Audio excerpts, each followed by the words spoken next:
Hello everyone and welcome to the Hippie Geeks. The thought of replacing the fuel pump on a Classic Saab 900 can be really intimidating.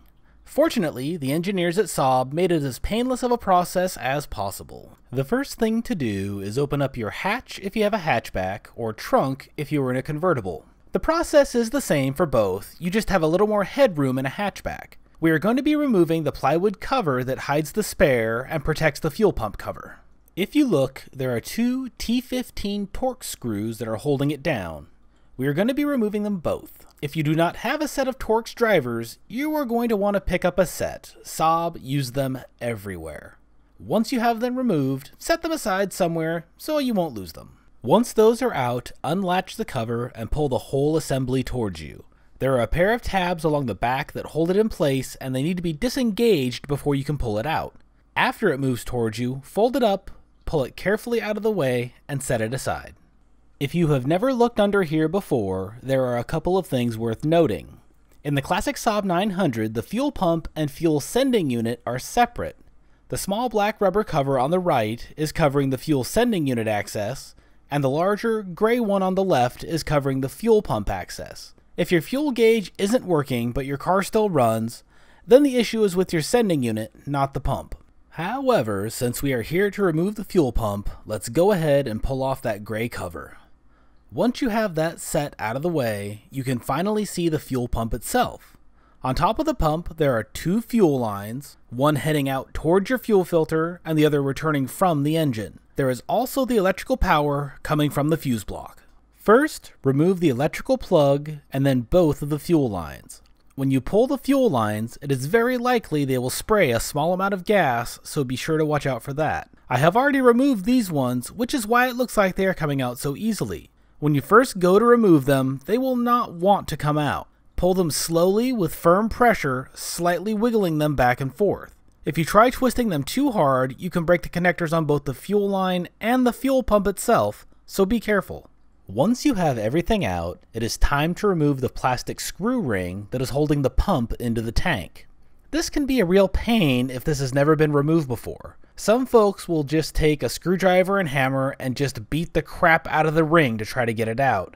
But if you do that, you will destroy it. Not to mention hitting the tank that hard that often can break not only the ring, but the fuel pump itself, and if you are extremely unlucky, the banging can also break off the fuel sending unit. Believe me, you do not want to have that happen. So what do? Well, you make a tool, of course. Go to your local hardware store and pick up a 4-inch PVC cleanout adapter. They are all slightly different, and if you get lucky, it will drop down perfectly into the hole, and the built-in ridges that it has will perfectly grab the plastic ribs of the screw ring, making your life a lot easier.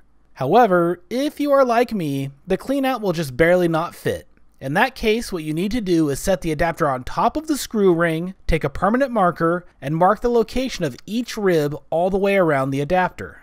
After you have them all marked, grab an angle grinder and make a slot at each one of the marks. The slots should be somewhere between 1/8 and 1/4 of an inch wide. You don't want it to be super tight, you just want to be able to grab as many of the ribs as possible. Once you have those ground out and cleaned up, then drill out a pair of 1/2 inch holes at the top of the adapter. That will allow you to pass a screwdriver or piece of rebar into it so that you can get the leverage you will need to unscrew it. Now that we have the tool built, slide the adapter onto the ring and with firm, even pressure, unscrew the ring.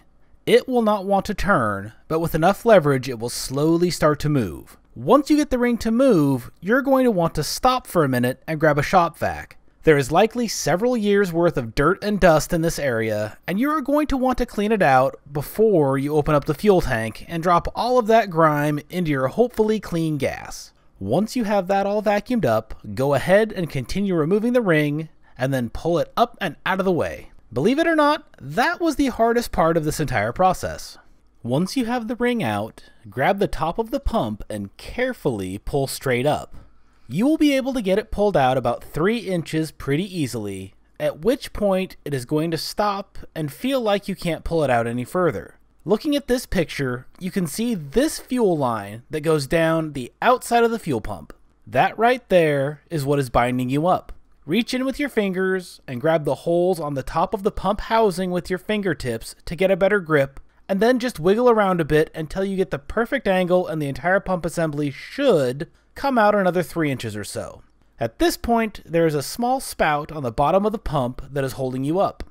Pull the pump out as far as it will go, and then tilt it over until you find the right angle and the whole assembly will come up and out of the tank. Make sure that you have a pan ready to set the pump into. No matter how much you let it drain, there will still be a little fuel left in the pump that will drain out when you set the pump down, and you will want to catch it before it spills all over the back of your car.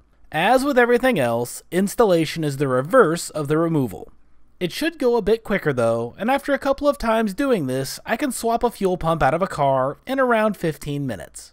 This video doesn't cover how to determine if your fuel pump is bad, as that is an entirely different subject that can take up a whole video itself. Let me know if that is something you would like to see in the comments, and if there is interest in the subject, I will gladly get that video put together. If this is your first time here on the Hippie Geeks, it would be wonderful to have you subscribe. This channel is all about helping you unleash your life and create a world that you love. If you enjoyed this video, give it a like and check back every week for new content. Thanks again, and we will see you on the next one.